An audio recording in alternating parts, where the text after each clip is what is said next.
So in many cases, it's your responsibility is to identify from what is your competitive edge.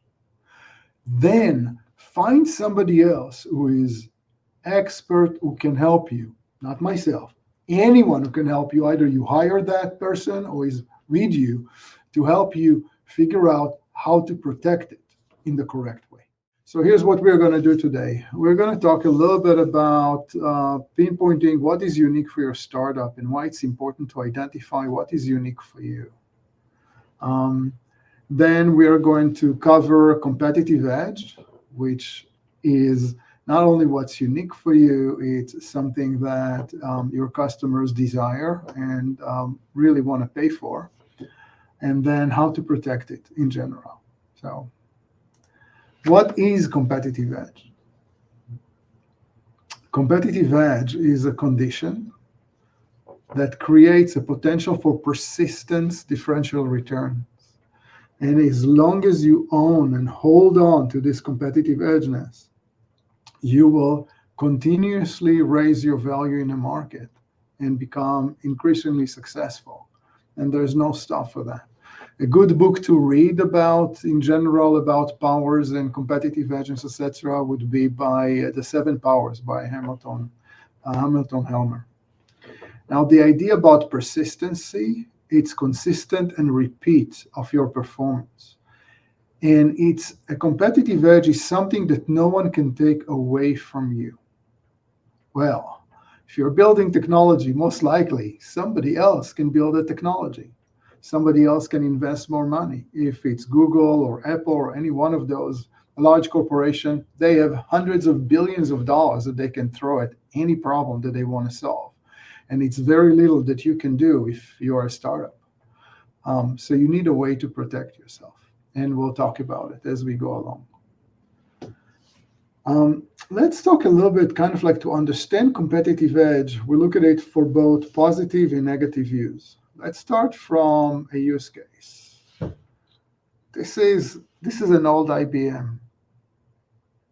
All IBM PC. So IBM were the first people in the market who developed or provided a PC. IBM does not control the PC market today. Other people do. So they had some control over the market at the beginning. People having trouble with videos? They had some control in the market, and then they've lost it. They started in the early 80s. I remember actually as being the younger me working on some of those big monsters. And can you please tell me, kind of like, if you can throw responses? Why did IBM, or how did IBM lost their lead on the PC market? I'm throwing this question, you can, feel free to answer if you want to. The IBM lost their lead on that market, not because they stopped innovating, not because of the BIOS chip, no. The BIOS chip actually is a good, or complacency. No, not complacency. They've been, not bureaucracy. They worked really hard on their strategies. They actually understood the strategy very well. But they believe, though, that they own markets using operating systems. Yes, they understood the value of an operating system because of IBM 360, 370, and all the other machines. And for some reason, they looked at that small computer and thought, we can give away the operating system. We don't need to build it. And they gave it to Microsoft. And yes, they lost it because they gave up Windows and DOS. At that point, they lost the market. And Microsoft was smart enough to understand that it's all about the operating system and the ability to deliver features and functions and functionality to their users. And therefore, they took the market. IBM thought that they will be able to continue on the hardware side, but that was a lost cause. The hardware continued to deteriorate in terms of pricing, and they just gave it up after 4 years. Let's go to somebody else who actually did it right. Intel make a right choice around the same time. I love this Giphy. Intel made the right choice around the same time. Intel had a choice between continuing to push hard on memory and memory chips or CPUs. They've made a choice to go after CPUs. And they've made the right choice, because what they thought that their competitive edge has to do with building sophisticated systems and very sophisticated chips. And they understood that the more they move into memory prices will drop to nothing at one point in the future. So they saw the picture of the future right, and they've made the right decision for themselves. Let's go to somebody else who thought they got it right and they built everything around it only to fail. Kodak. Kodak for about 40 years were printing money. Now, literally printing money. Every time you took a picture, Kodak printed money. And they've built their entire world around it. So Kodak motto was capture the moment. So what went wrong with Kodak?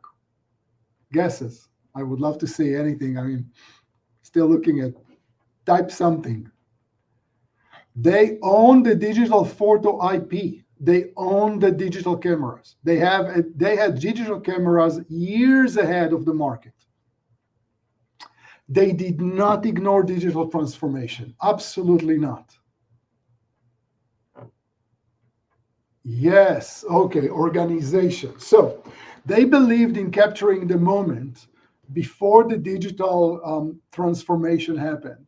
And they own about 5,000 different patents on digital camera, digital filming, etc. What they've done, they've built large installations worth billions of dollars to print films.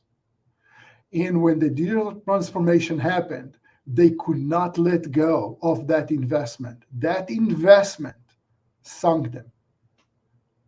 Yes, they were not agile enough, but it was fundamentally a business model that crashed. It's a business model that put a lot of money into creating printing and printing capabilities. And when those went out of fashion, they end up with a lot of material and equipment that the value of that dropped to nothing overnight. And this is how they moved from printing money to losing money. That's what went wrong. I can't imagine the CEO who understood that that's a situation and that they cannot avoid it. Here's another unavoidable situation. How did Netflix rise to power? How did Netflix rise to power? What was the key thing that Netflix did very early in the day? Yes, they saw the future. Culture, great, good. Streaming, no. Before streaming, they already won the market before streaming. Okay, so again, we'll go back to the business model because it's important to understand and work through business models. When you build your future, when you build your company, you need to understand your competitor's business model and figure out if you can. Late fees, great. Why late fees? Why late fees? Because their competitor's business model, which was Blockbuster, was you need to pay late fees. And when you look at their business model and how they made money, they've made money only on late fees. Everything else was a loss, except for late fees. With late fees, they gained 40% income from their products. So this was their ROI for Blockbuster in general, high numbers, not very accurate, but in general. And once Netflix realized that, they said, let's build a business model that takes away late fees. That's it. If I can take the late fees away from the market, my competitor is going to crash and burn, and I'm going to win. And they were right. So it was all about late fees. It was all about the business model. Later, they had to change. So once you have 30 million subscribers, there are other things that you need to do in order to be successful. And by the way, when you read the 7 powers, it will be there. They show up in that book. I'll go to another one. I like to talk a little bit about desirability. Hopefully I spelled it right. So I have Airbnb over here just for fun, so we can use Airbnb to understand what it is. And the first question that you ask yourself when you build a company is, what's the problem that you're solving? Like, really, what is the problem? And is it a real problem? Is it a real need? Or maybe it's a better way of doing things? Or what is changing in the market that makes this suddenly available for you? So, affordable. I like the affordable, but, can you please tell me, if you can guess, which technology made Airbnb successful and how Airbnb was leveraging that technology?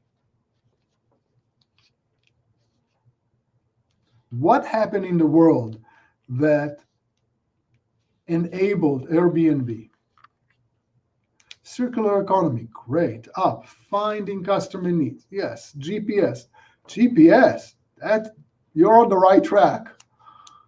Gig, cheap travel, technology. Well, first and foremost is rating. Our ability to rate places that we go. So the number one problem for Airbnb would be, think about it. You do not know somebody who is going to stay in your house. So you have no idea who is going to come to your house. And they have no idea how you treat them when they come to your house to rent a room for a day or two. If we can close this gap, which Airbnb did leverage and close it using ratings. So if I have enough people who rates this house or rates staying with me positively, you may be more inclined to come and stay with me. So rating was a big deal. And obviously GPS and location, because how close am I to where you want to go, and more than that. So this was about Airbnb. And we'll talk about other technologies on Lyft very soon. But let's continue. So you want to think about, in desirability, would customers who use this service would prefer to use this service relative to everything else that is out there in the market, or how other people are solving the problem, which was going to hotels in this example. And the answer was yes. I believe that since I started to use Airbnb and others like them in the market, I don't think I've seen an hotel in the last probably 10 years or 8 years. I've seen the inside of an hotel as a result. So it works really well for me, and I think it works really well for both sides. So it worked both for renters who wants to rent and make money, and there were plenty of those, and they provided a market for both sides to be able to connect and be able to receive the service that they need. Airbnb, unlike others, also defined a new category. So you need to ask yourself, am I defining a new category? And that's a big question. It's a very loaded question. Because if you are defining a new category, then you need to truly understand what would be the drivers that will move people to use your technology and your solution compared with everybody else. Internet, it's also rating. Internet and rating. And it, as a market opportunity, Airbnb created that opportunity. They basically set it up in motion. And by doing that, they've defined a new type of category. Before Airbnb, nobody thought about, if I want to go to Rome, I'm going to look, I'm going to stay with someone. No, they thought, I'm going to go to a great hotel and let me research hotels. We didn't research other people's homes. One more thing, or last thing, as kind of like fun and discussion, picture of the future. So when you solve a problem, move yourself to the picture of the future. Just close your eyes. Imagine here is a new future. And this is how people are going to use my technology or my solution. This is how it's going to work. This is what will make it awesome for them. This is why they're going to choose my technology relative to others. This is how it's all going to work. And by the way, here are my competitors. This is who will compete either with names or not. This is what they need to have in order to be able to compete with me. And this is how I'm going to block them. You need to think about this future market. I would say that most companies become very successful, not overnight, but over a few years. If you're really good at what you do, you'll get to be extremely successful about 4 to 8 years after you started your company. In many cases, it's in that window, sometimes on the late part of it. So think about the picture of the future and make sure that whatever you create is not being taken by others as you create it. Yes, 20 years and you're an overnight success. Absolutely. Absolutely. It's easy to go backwards and say, here's what Airbnb did right. Here is what Lyft did right, or Uber, or here's what Netflix did right. When Netflix, started with their strategy, they didn't know. They said, look, I'm going to compete by basically providing the same service that if you go to Blockbuster today, you can get a video, okay?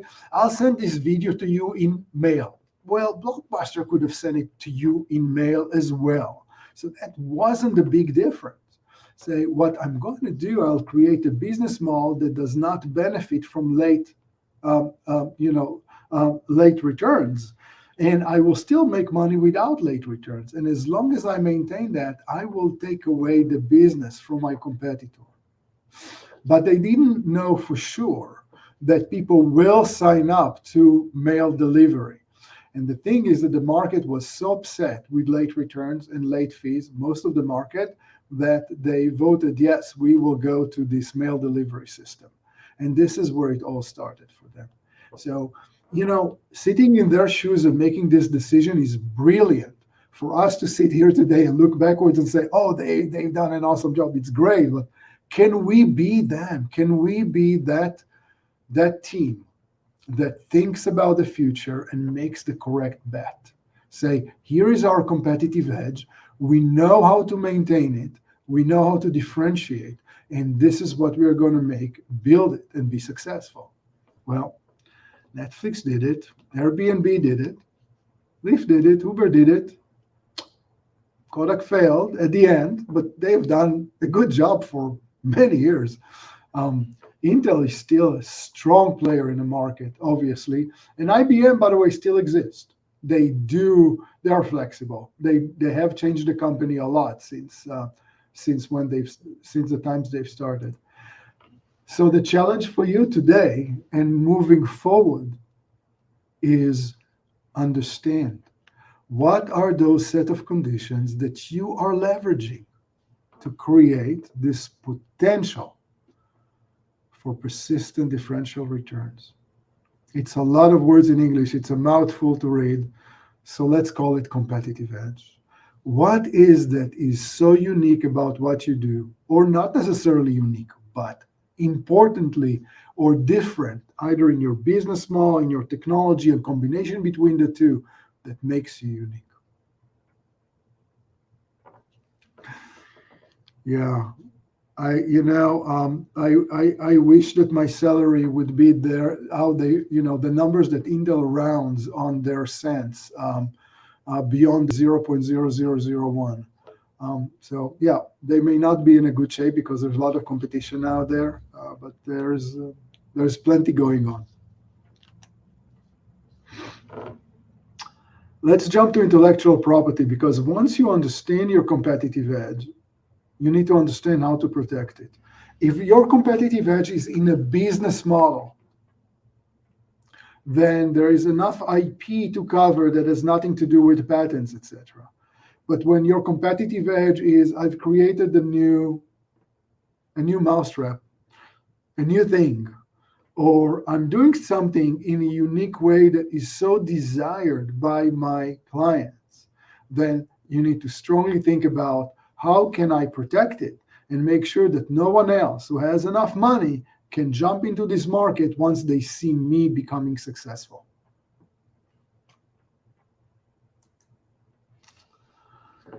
And this is where intellectual property comes into play. Let's talk about IP a little bit. So why do you need to protect your IP? If you have any kind of intellectual property, means that it has, hopefully has some value and you believe in its value, you want to protect it. In fact, the USPTO will allow you to protect your IP for 20 years, not everything. Some things they protect forever and some things they protect for 20 years, specifically patents. IP is much easier to generate. Yes, PTAB invalidates 84%, and 95% of the patents in the world are worthless. Zero. The average cost of a patent is about $45,000, $45,000 to make it past the USPTO and maintain it for a few years. So $45,000 is a lot of money. Let's assume you just raised $500,000 to build your company. It's a nice percentage of what you just raised that may go to IP. So you need to think carefully before you ship this money to IP. So protecting IP. You are the sole responsible person for your company's IP and protection. So if your company created a patent that is worthless, it's on you, nobody else. If your company created an awesome IP, it's probably you and the combination of your team that created it. And in order to create an awesome patent, you must make sure that it protects your business, not your technology. Yeah, the patent will be on technology, but it must protect your business. And the idea is that it protects your competitive edge. So identify your competitive edge. Once you've identified and it's very clear to you that this is how you're going to be successful for long term, develop IP that protect that specific competitive edge. If it's your name recognition, protect your logo. If it's your technology, protect your technology. If it's technology that somebody else can undermine by creating something that is not as good as yours, but good enough to compete in the market, make sure you create IP to block them. You always look at this picture of the future. You look at your competitive edge and picture of the future. Those two will give you an understanding, if you guessed correctly, intelligently. By the way, don't look more than 5 years away. It starts to be very iffy beyond that because of different technologies and things that you don't know. But when you look at that and you feel comfortable that this is an edge, you want to maintain it for the long term, for 20 years, you start to create IP to protect that edge for the longer term. And you can create this IP very early or late in the stage. It's easier to create IP than create technology. There are companies who only compete with their IP. IBM, for example, compete a lot with their IP and make billions of dollars on only IP. So just think about it. Value of patents, as I said before, it could be zero. Actually, most of them is zero. The value of a patent has to do with whether it protects business. So people will pay for a patent if it's worth for their business, if it helps their business or it protects their business. Otherwise, they will not pay for an IP. So the value of IP is zero until somebody else is willing to pay for it. And people and yourself will pay for it. as long as it gains market for you. It changes what your competitors can or cannot do, or it helps you to exit. It forces somebody else to buy you because of this IP. Most of the biopharma plays that I see in terms of startups end up being bought by large corporations, and they're being bought for their IP. So I think I've covered all those questions. I'm ready for questions from you. And again, if you need to reach me, I think there is enough information that are being shared on how to reach me and ask me questions. And I do have an open hour once a week that we can all talk. So you're invited.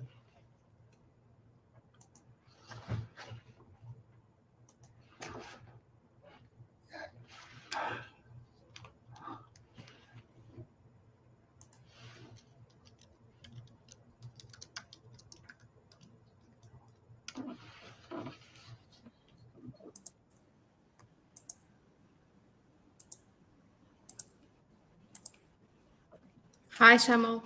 Hi, Thank you. Sana.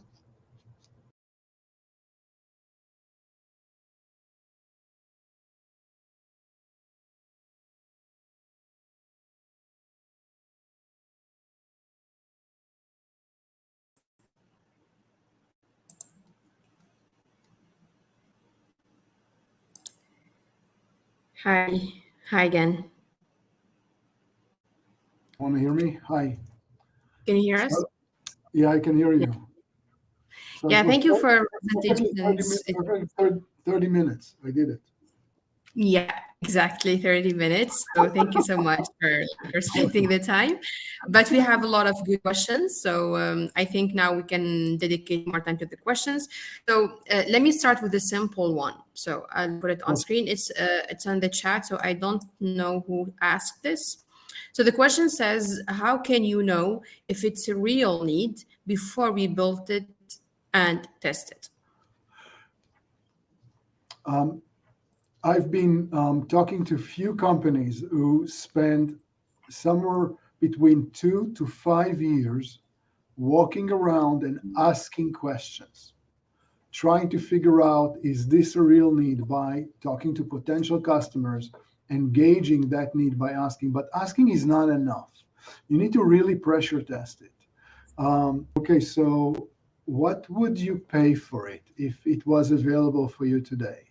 Would a $30 be sufficient? Would you like to subscribe for a year and to get this specific service? How do you operate today when you don't have this service? I mean, would you sign for it just because it seems to be better, or because you have a real need and currently there are things that you can't do without it? Ask all these questions, be nosy, ask questions. And spend the time. Take your time to figure it out. Guessing, if you just guess, you have a chance of one in many, many thousand to be successful. Most cases, it's a failure. This is why many startups do pivots. They pivot again and again and again until they understand the market well enough to deliver something of value. Yeah, it's never a linear journey. There's a lot of ups and downs. So we have a question from Sarah, and she's asking, what are the most effective strategies for protecting a newly developed process in a service-based business? So usually you need to be inventive to protect the process. It's hard to protect business process because business processes are not patentable. But there are things that enable this process, that makes this process successful. So we need to think about an app or something that makes the process successful, that enables it, and then thinks about the set of features associated with that specific process and go and protect the features. I call it the prerequisite for the process to be successful. Instead of protecting the process, protect the prerequisites. Okay, cool. So let's take another question from Sylvia, and she's asking, can you give us more examples of patents that really protect the business? Okay, I can go to one of my patents in the past. So when I worked in Motorola, one of my patents was mobility between base stations. So the reason you can drive today on the highway and have mobility between, meaning just drive and talk, even though you pass many, many base stations on the way, is because of that mobility. But patents that really protect business. Another example would be machine learning. I have a good friend his name is Steve Stubb. By the way, he authored, not invented, but authored over 2,000 patents himself. And the challenge for him when he was talking to me a few years back was that he was inventing a new machine learning model. And he did not want to patent the machine learning itself. He wanted to patent something that protects the machine learning. And we came with a concept on how to protect that specific machine learning. And the concept was how do you find a needle in a haystack? And we figured out, kind of like both through the mathematics and how it looks like, how to patent finding a needle in a haystack. So in many cases, it's your responsibility is to identify from what is your competitive edge. Then find somebody else who is expert who can help you, not myself, anyone who can help you. Either you hire that person or is with you to help you figure out how to protect it in the correct way. But start from the business model. Start from your competitive edge. If it's technology, technologies can be circumvented. It's very easy to circumvent technology. It's very hard to circumvent a business model.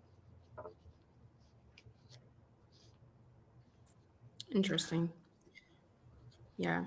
So we have another question from Rahimi, and he's asking, how do you deal with investors that are looking for a business model that they are comfortable with, and are not ready to accept a new business model that has value but no clear monetization path yet?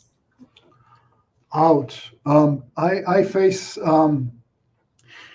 We're all facing this challenge, and I think the first thing that we want to do is listen to those investors and truly understand where they are coming from, and ask ourselves whether the business model that we've created that does not have a good monetization path is the right one.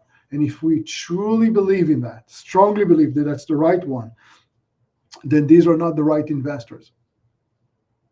We need to find those people who can value what we do and work with us in the long run.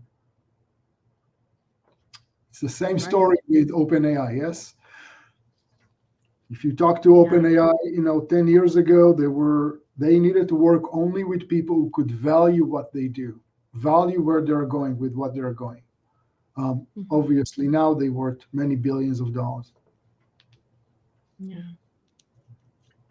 Good. Let's take a question from Caitlin. She's asking, or does the USP change if you are hoping to be acquired by a larger company, or should you develop your position as though you were going to compete with the big players? Again, what is USP? USPTO, Uh, patents, so patenting. Can you yeah, I please guess display it's the question again, Sana? yeah. Please Can display you the can you question write again. something in the? Sorry. Okay. I just need to. Yeah, it's the question here. Here is the question.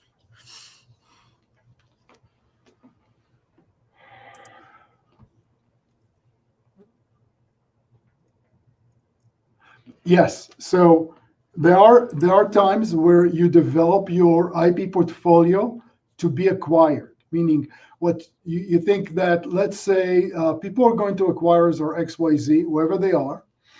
This is our business model, great. but they will not acquire us unless we are very painful for them. And part of having patents is make sure that it's very painful for others to compete with you. Because if they need to work around your patents, it may cost them so much more, or can be so hard for them to go after that they rather buy you. It increases your value. On the average, the value of your company when you have IP is 2.1x higher, valuation higher, than you would get to the same company with no IP. Right. Good answer. So we have here a question from Gary. He's asking, do you have any suggestions on technology that is more of a social need where monetization is difficult to measure?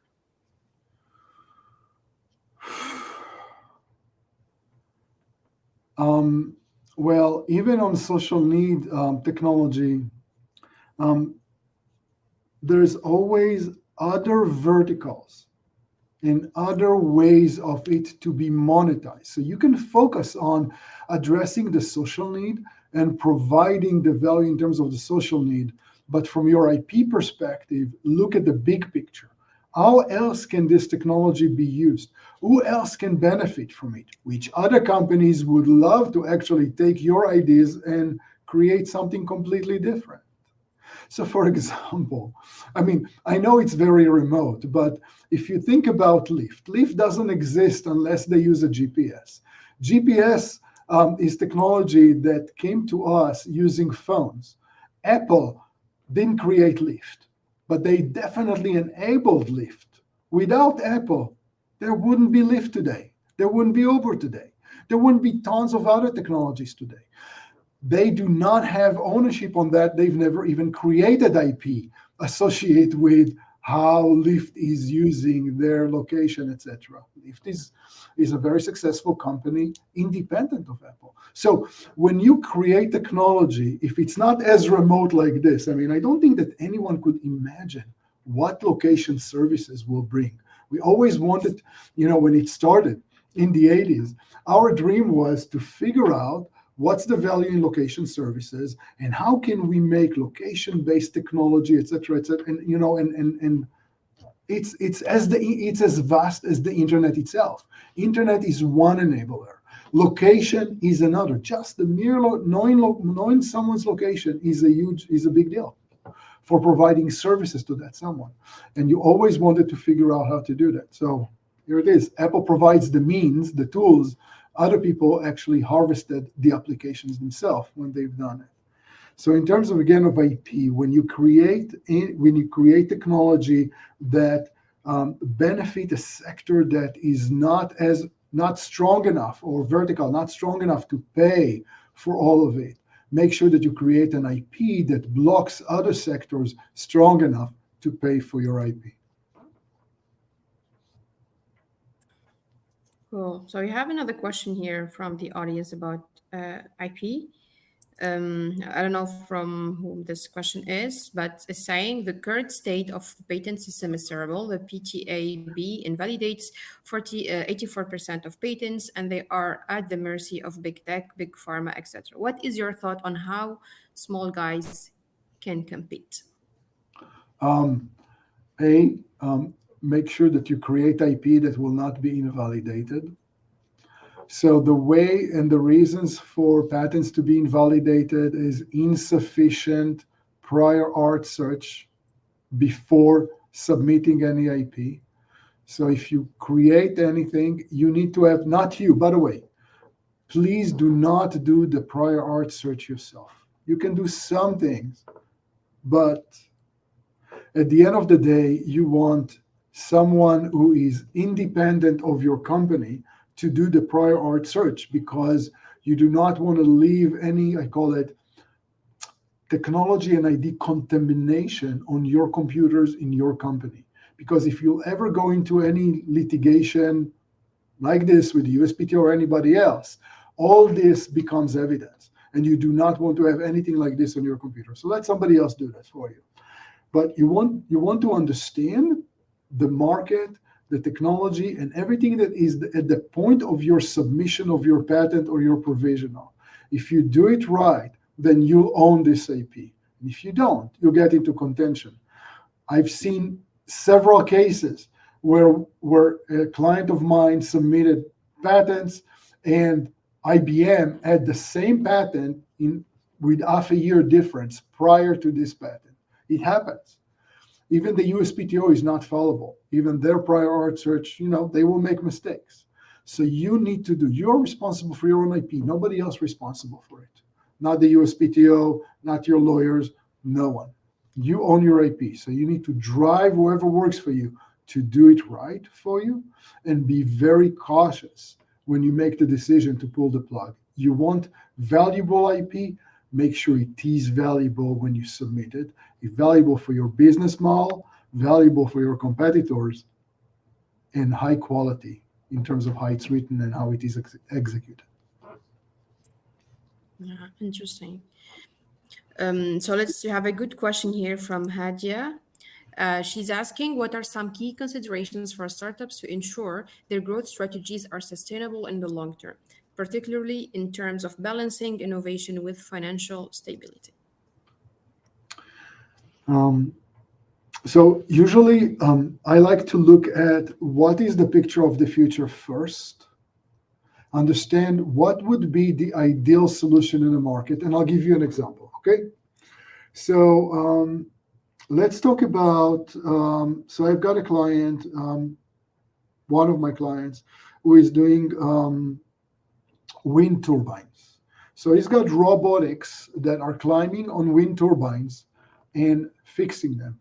I don't know if you guys know, but when a wind turbine moves, the speed at the edge could be somewhere in the area of several hundred kilometers per hour.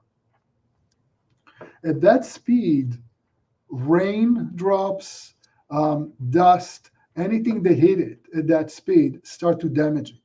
And over time, it is being damaged beyond repair, and it can actually completely fall apart as a result. So you need to fix it or correct it. Now, to put people up there on a wing like this, that is what, a few hundred feet in the air, to fix it cost a lot of money, many thousands of dollars per hour to do those fixing. And we have many thousands or hundreds, or many in the tens thousands or hundred thousands of those out there to fix. So now you start to have all these robotic companies who are showing up to fix those technologies. So the ideal way of fixed technology, if we close our eyes and we think about the movies, we would like a robot that is made out of memory metal, that can shift itself and mold itself and move and create anything you want to as it climbs the wing and fix it. If you want to create this thing or this futuristic solution, be my guest. No one is going to fund it unless you really know how to do memory metal. We don't know how to do it yet. I mean, their nanotechnology is advanced, but not that advanced. So what you want to think is about what is the next best thing. The next best thing to solve the problem, when you look at the business model, is as follows. There are only 15 days a year that you can fix a wing. You have 10,000 of wings out there that you need to fix, but you have only 15 days a year. There aren't enough people or enough robots to do the job, so you need to do it very quickly. It takes somewhere in the area of 13 to 20 hours to fix a single wing. Guess how many robots do you need? This is another business model that you probably cannot comply with. So to optimize it, you need to create a robot that moves very fast, up and down the wing, solves a problem, come down. And what is the best robot? If you cannot do it right now, maybe you have few different type of robots doing different type of activities, and you need to propel them up there as quick as possible. So you start to break it down to what is plausible, what you can do today, what it would take, what's the business model, what's the cost. And then you say, if I can take all those robots, disconnected robots that are just doing only part of the job, and start to connect some of their capabilities, reduce my time on the wing, reduce my time coming up. This is how I start to compete in this market. If you can fix a wing in 4 hours, you are best in class and you can win the market. And you're probably the most cost effective solution out there. If you do it under 15 hours, you can compete in the market. The better you do, the better you compete. Now, start build a business model around it. Understand the problem, understand the limitation, understand what can be delivered today that is cost effective and better cost effective and more competitive relative to others. Minimize your investment and maximize your returns. That's it on that question. I hope Very, it helps. very insightful. Yeah, very insightful, Shmuel. Thank you so much. I see like a lot of questions in the Q&A section. So here's what we can do. So we have the networking lounge starting like in 5 minutes. I will take one last question from the audience. The other questions you can like, it can open up a lot of interesting discussions. So feel free to ask Shmuel in his networking lounge if you can. He will maybe dedicate few minutes from his time. So let's take this last question from Brad. And he's asking, I'm developing a software for the volunteering market in South Africa, but I'm struggling to nail down a business model. Do you have resources or a book that can help me do this? Yeah, so when you start to think about volunteering, I'm not sure I have a book for you right now, but I have an idea about, and you can look at, um, if you remember or know anything about microloans, it's actually started in Africa, or in Asia or Africa or both, where small villages and people in villages needed something like $100 to create a very successful business in their world. And how can and they didn't have $100. There's no way they can get $100. They can't even go to a bank who will give them $100 to start or do their business. So using mobile phones in microloans model, few people started, or one person started it, I believe, in both Africa and in Asia, and it became extremely successful. And it made people in small villages successful in terms of being able to do more and deliver more goodness to their community. Think about, from that aspect, how was that built? And by the way, it was financially sound and actually made money at the end. So think about it. I'll just put it out. Well, thank you so much, Well, for the priceless advice and the resources that you gave in this event. I think just in 1 hour, you were able to cover a lot of important things. So for those who are asking about the recording, yes, you will receive the recording in 48 hours from the event. You can also find it on our YouTube page, like maybe in like also in 48 hours. Feel free to connect with Shmuel on LinkedIn, with me, with FI team. Keep an eye on our landing page as well. We do host these kind of events on a weekly basis. So thank you so much, Shmuel, for today. It's really insightful. I can't thank you enough. So yeah, there's like a networking lounge just after this session. So stick around. We will now end, let's close the event, but we will find me and Shmuel in the networking lounge to keep like the discussion going. And yeah, thanks so much and have a great day. Bye.